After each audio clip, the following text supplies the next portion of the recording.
নমস্কাৰ ধুনীয়া ৰিলছ আপোনালোকৰ বাবে এইযোৰ হ'ব কটন কেঁচা পাটৰ খুবেই ধুনীয়া যোৰা ইয়াতে ঘিচা আৰু সূতা ফুলত মিনা কৰি ধুনীয়াকৈ বনাই দিয়া হৈছে আৰু এখন হ'ব মেখেলাখন এইকেইটা হ'ব সাইড পটিকেইটা কলো গ'লগে ন এইফালে লুকাই থাকিলে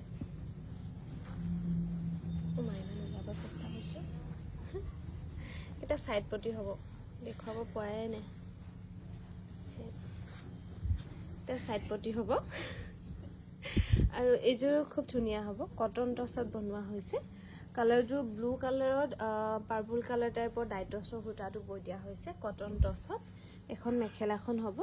এইযোৰ ল'ব পাৰিব 3800 টকা সাইড পটি এনেকৈ থাকিব আৰু এইযোৰ খুবেই ধুনীয়া হ'ব কটন টছত বনোৱা হৈছে ইয়াতে গুণা আৰু সূতা ফুল কৰি এখন হ'ব মেখেলাখন আৰু এইকেইটা হ'ব সাইড পটি এই কাপোৰযোৰ আপোনালোকে ল'ব পাৰিব 3800 টকা আৰু এইযোৰ খুব ধুনীয়া হ'ব কটন টছত বনোৱা হৈছে গুণা আৰু সূতা ফুল কৰি এইযোৰ ৰেডি টু কৰি আপোনালোকে ল'ব পাৰিব 3800 টকা সাইড পটি এনেকৈ কৰা থাকিব